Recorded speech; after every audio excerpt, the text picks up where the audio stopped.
Hello everyone, and welcome back to another eventful discussion in microbiology. In this session today that we're going to talk about microbial control of microbial growth. So in chapters 5 and in chapter 6, we talked about the metabolism of microbes and exactly how they use energy or what type of organic or inorganic substances they use for energy. In chapter 6, we talked about what quantified as microbiological growth.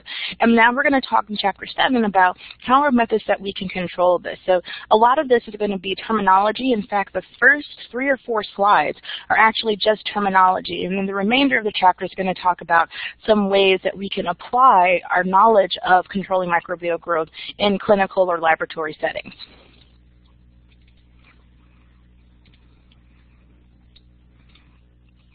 So as I said before, a lot of terminology here. Sepsis refers to microbial contamination. You're probably familiar if you've taken A&P or you're going to nursing school or vet school. You're probably familiar with the term sepsis as something being contaminated, or blood sepsis, the blood being contaminated with lots of bloodborne pathogens.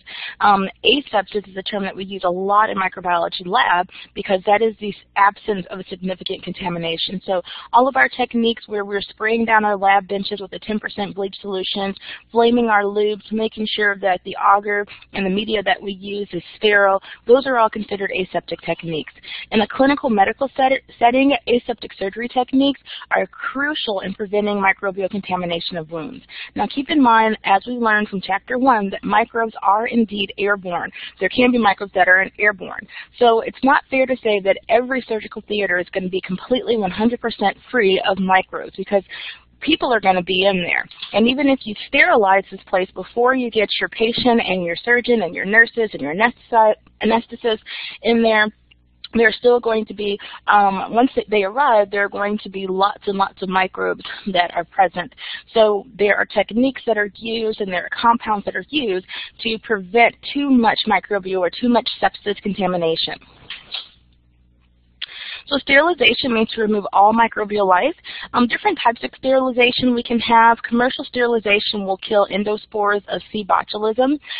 Disinfection is removing pathogens physically from a location. And then antisepsis is removing pathogens from living tissue. So both disinfection and antisepsis involve removing disease-causing organisms, disease-causing microbes, except for antisepsis is going to be removing it from living tissue. So that's a big difference between these two, and I want you to kind of make note of that. Degerming is removing microbes from a limited area. When you wash your hands, you are degerming.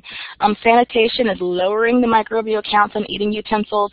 A lot of times on the dishwashers, if you have a newer dishwasher, I guess within the last 5 to 7 years, maybe 5 to 10 years, there's usually a sanitation button on there, and what that does, sanitation button just uses even hotter water and higher pressure of the water that's shooting out of your dishwasher to remove those microbes.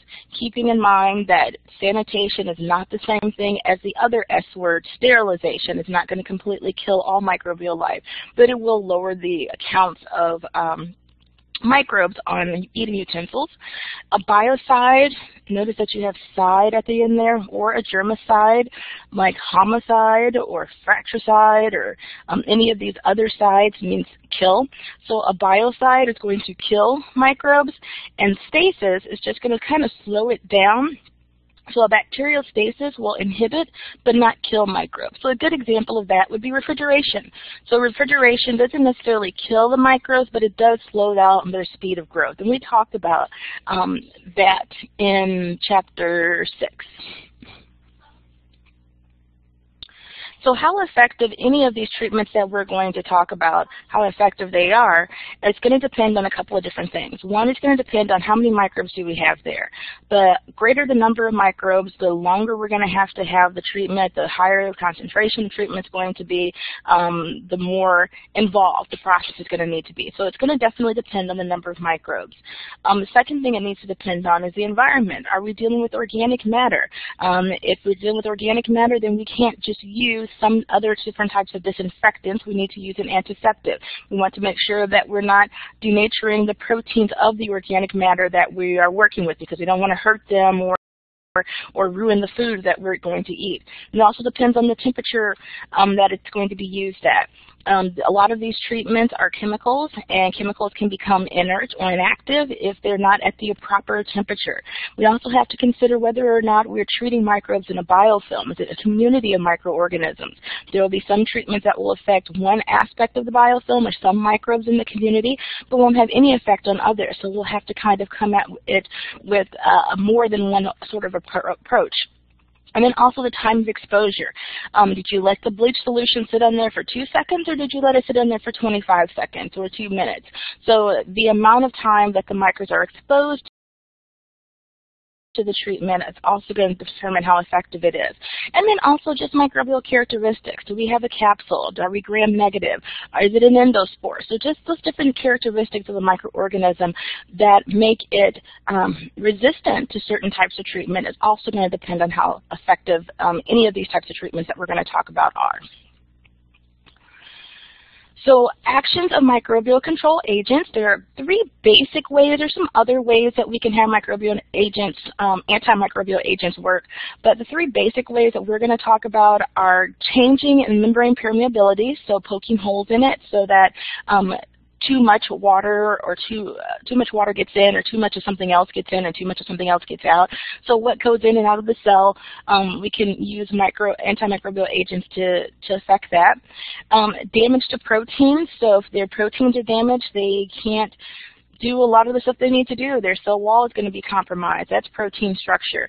They won't be able to, they have flagella. Their flagella won't work properly. The pili won't work properly. All of those structures that we talked about in Chapter 4, a lot of them are protein-based. So if we damage those proteins, and specifically if we damage enzymes that are needed for metabolism, then that microorganism is not going to be able to survive.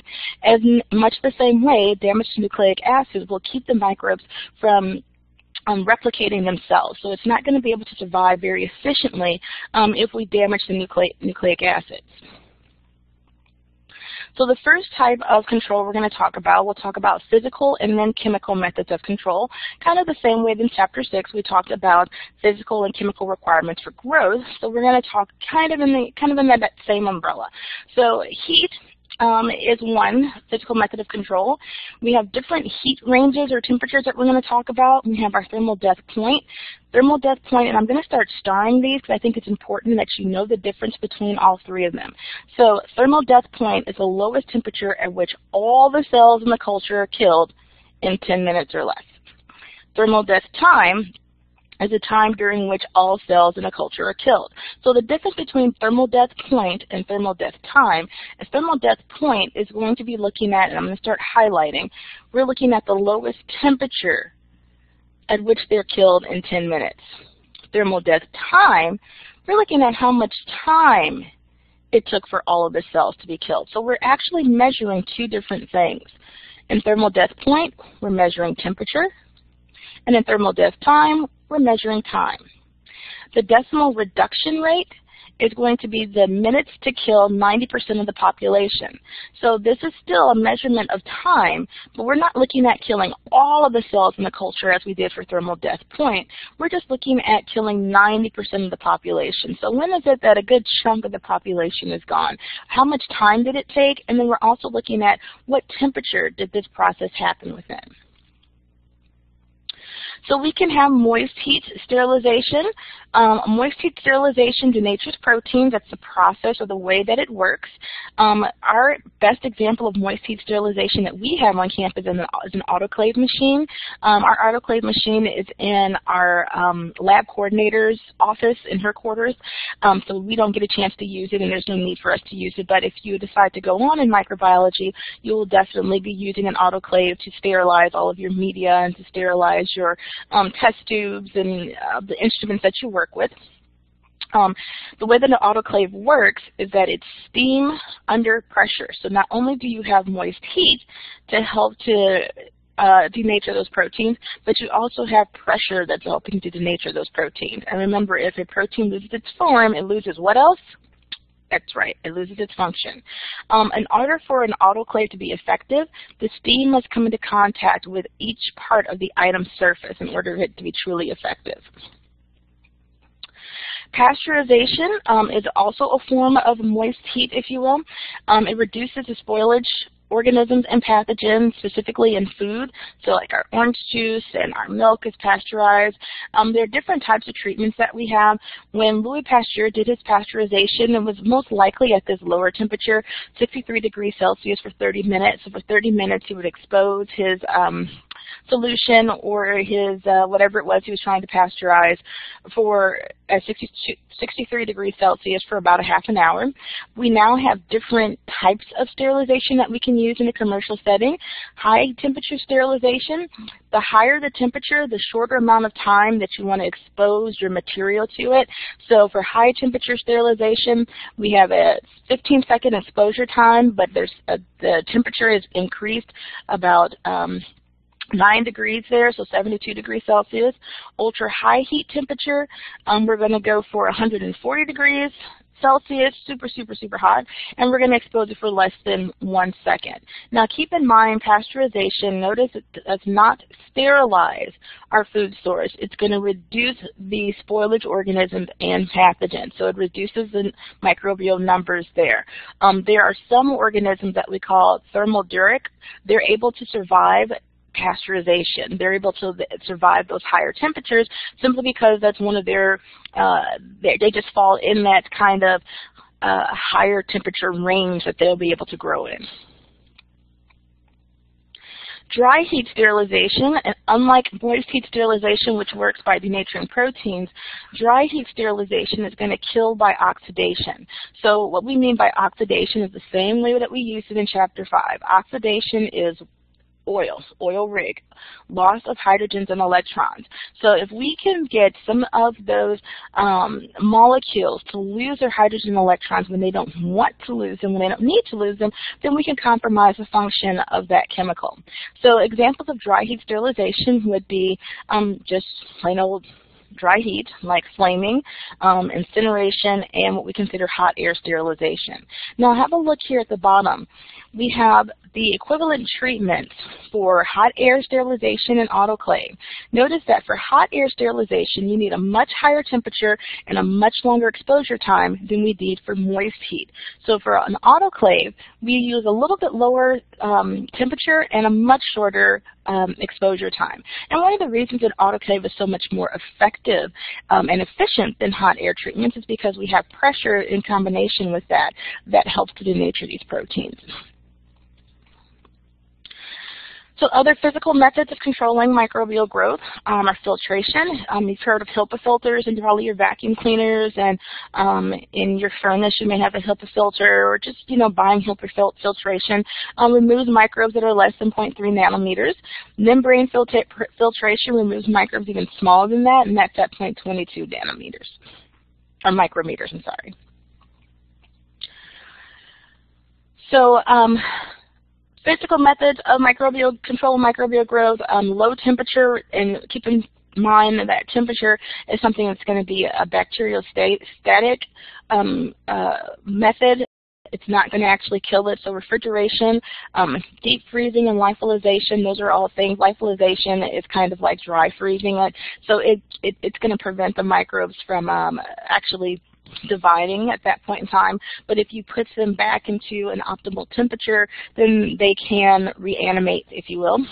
High pressure denature proteins. Desiccation prevents metabolism, and then osmotic pressure causes plasmolysis, which is basically where the cell is going to burst. So too much osmotic pressure. And osmotic pressure, really what we're talking about here is a change in solute to solvent concentration. So like salt water, or too many solutes are out there, so it causes the microbe to kind of the plasma membrane to shrink away from the cell wall, and it causes it to die from losing too much water.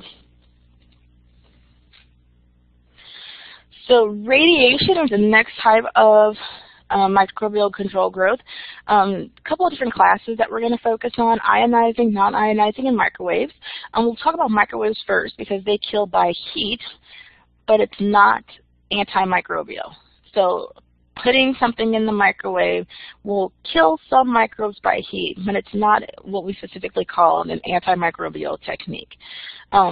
So of the 3 types of radiation, it's not really it has a different mechanism by which it works. So it kills by heat, but not especially antimicrobial. It's something I want you to remember. The other 2 types of radiation, ionizing and non-ionizing radiation, they are going to result in damages to the DNA. Ionizing radiation uses X-rays, gamma rays, electron beams, ionizes water to release a hydroxyl group there. That hydroxyl radical, that free radical, attaches to the DNA and causes it to be all cattywampus. So it doesn't work the same way that it should, and we'll talk about DNA next chapter, next session in chapter 8. The DNA is not going to be structured the same way. It won't be that same double-stranded helix with your A to T and C to G configuration, because you have these free radicals attached to it. So it mutates, if you will, the DNA. Non-ionizing radiation also damages the DNA, but it does so by using a different set of free radicals on there. Best example of non-ionizing radiation is ultraviolet. So between the 2, which of these do you think is much more damaging, ionizing or non-ionizing? Ionizing, because we're constantly, and microbes are constantly being exposed to ultraviolet radiation. Hello, sunlight. But the ionizing radiation, gamma rays, X-rays, electron beams, those types of radiations are going to be much more damaging to the DNA. So effectiveness of principles of effective disinfection. Remember, it's kind of what we talked about in one of the earlier slides. It says, how effective a treatment is depends on a lot of different things, and so some of these things are coming back up again. So how concentrated is the disinfectant is going to determine how well it works. Are we using it on organic matter? If we're using it on organic matter, then we have to be careful on what disinfectants we use. Bleach is a very powerful and very good disinfectant. It kills lots and lots of things. However, you wouldn't want to pour bleach over a wound that you had on your body. What is the pH of the disinfectant? Is it going to be too high or too low to be effective? And then what is the time? How much time are you allowing for this exposure to take place? So a lot of the things on this slide are very similar to what we had on previous slides, or when we talked about the effectiveness of any sort of antimicrobial treatment. So one way that we can evaluate disinfectants against specific microorganisms is by using the disc diffusion method, where we will soak a filter paper disc in a certain disinfectant after we've grown a species of bacteria on there, and then we will put the disinfectant onto the bacterial plates. And then we look to see how big their zone of inhibition is. So at the zone of inhibition, that's the area around which the microbes cannot grow around that disinfectant. So the bigger the zone of inhibition, the more effective that treatment is. And what I want you to notice here is that, notice that for chlorine, when we use it on Staph aureus, E. coli, or Pseudomonas aeruginosa, it's not equally as efficient on all 3 of these different organisms. So some of these disinfectants are more effective on one type of organism than they are on the other. So I just want you to kind of have a look at that. And remember, one of the qualifiers for how effective a treatment would be, one of the things that it was dependent upon was what kind of microbes we have here. What are some of the qualities of the microbes? So I just want you to take a second to notice how they're not all equally efficient. However, it does look like chlorine is the best disinfectant to use for all 3 of these organisms, because it's the one that works, even if it's just a little bit, on all 3. Whereas the others aren't quite showing you that.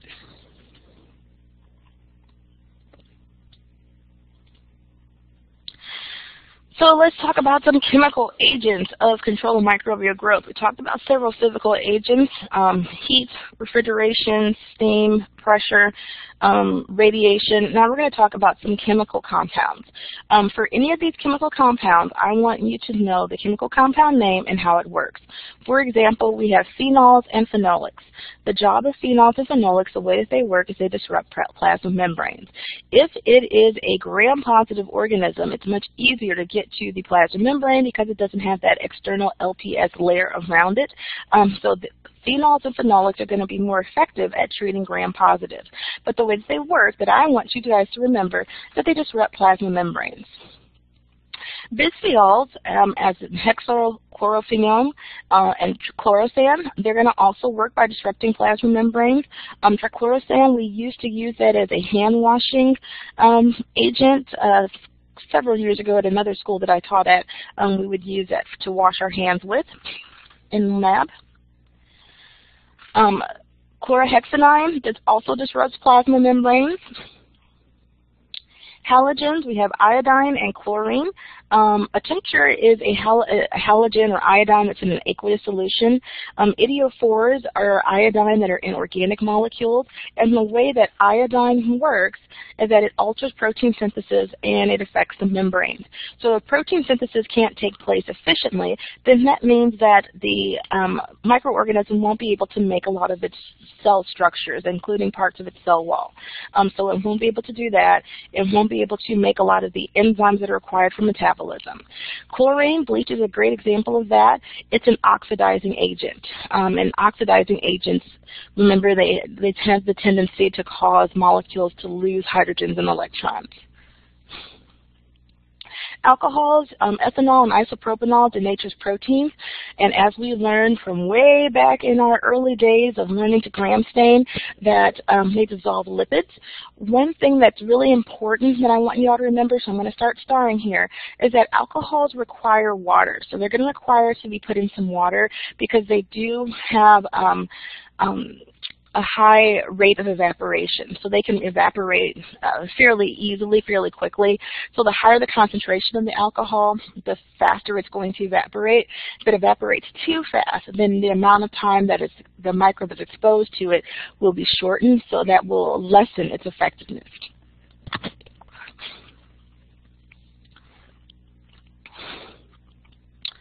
Heavy metals,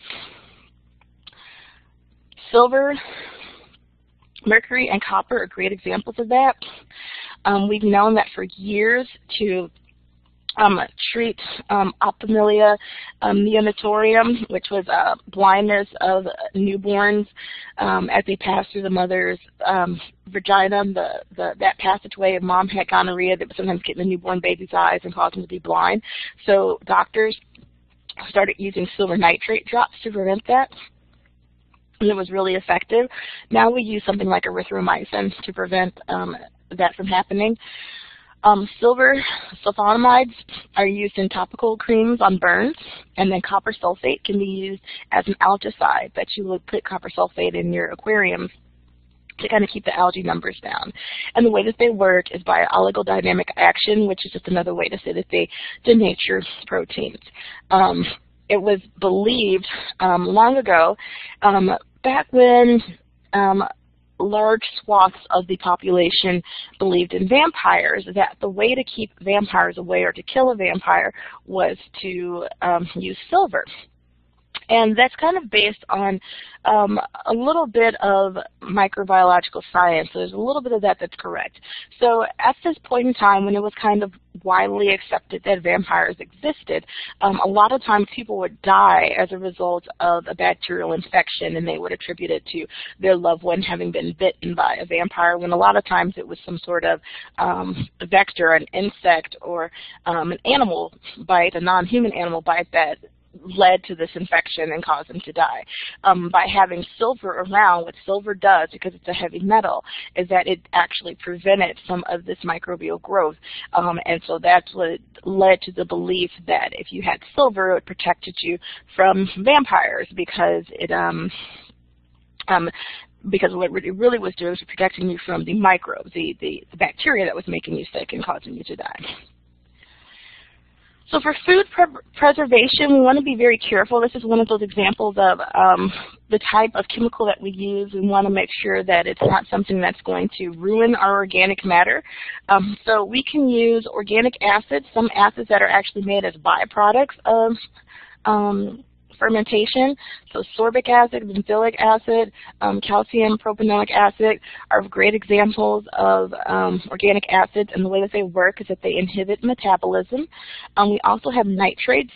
When you think about nitrates there, you've probably, in like sausages and hot dogs and lunch meats, you will find those as preservatives, and if you don't believe me, go look in the refrigerator and it'll say, you know, the ingredients that are in there, and in there should be some sort of nitrites for hot dogs. And it prevents endospore germination. And then we even put antibiotics in different things like some of our cheeses, niacin and nactamycin. They can prevent the spoilage of cheese. So these food preservatives that we use, we want to be careful on which ones that we choose, because we don't want it to ruin the food and ruin the taste of the food, but we also want it to have a little bit longer shelf life and doesn't spoil so easily. For people that eat a lot of very natural foods and things that don't have any preservatives in them or additives, which are good for you, they'll notice that they have to buy in smaller amounts because their food will spoil faster because it doesn't have any of these preservatives in them.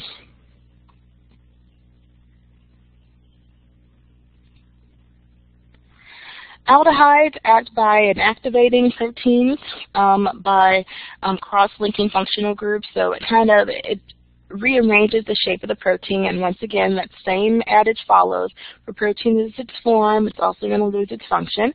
Glutaraldehyde, formaldehyde, and orthosaldaldehyde, those are all examples of different types of aldehyde and that we can use on medical equipment for sterilization of that medical equipment. Gaseous sterilants denature proteins. We use that on heat-sensitive material, things that cannot just be autoclaved or just use dry heat against them. So ethylene oxide is a great example of that. And you notice that a lot of these chemical treatments, the way that they work is by denaturing proteins. Plasma, free radicals will destroy microbes, and we use it on tubular instruments, so we can run the plasma through these tubular instruments, places where, remember we said for autoclave that we need the steam to come into contact with all of the item surfaces, so sometimes it's difficult to get into all the item surfaces on something that's tubular, so we can use plasma to flow through it to destroy those microbes. Supercritical fluids, carbon dioxide with gases and liquid properties, we can use those on medical implants to help reduce the load of microbes on there. Oxidizing agents such as hydrogen peroxide, we can use it on contaminated surfaces. A lot of microbes don't have the peroxidase, especially if it is an obligate anaerobe. It does not have peroxidase as an enzyme to break down hydrogen peroxide. So hydrogen peroxide is very toxic if you don't have peroxidase, the enzyme to break it down into water and oxygen. So we can use that as an oxidizing agent. And then finally, just having a look at the decreasing order of resistance. So this is, I'm going to star this or sunshine it. So I think it's important that you kind of have an understanding of this chart of what are the most resistant or the most difficult to kill microorganisms and what are the least resistant, the easier to kill microorganisms. So notice at the very top we have prions are the most resistant. Really the only thing that works, or the best treatment for prions is autoclaving. Autoclaving and radiation, ionizing radiation are best of treatments for that. Endospores would be next. Mycobacterium are pretty difficult to kill. And then gram-negatives are kind of right here in the middle. But they're much more resistant than gram-positives. Gram-positives aren't super resistant. And then the least resistant or the easiest to kill are viruses with enveloped lipid envelopes. All right, so that is the end of Chapter 7, and the next time that we meet again, we will talk about DNA and microbial genetics. Have a great morning, noon, or night, and I will see you all soon.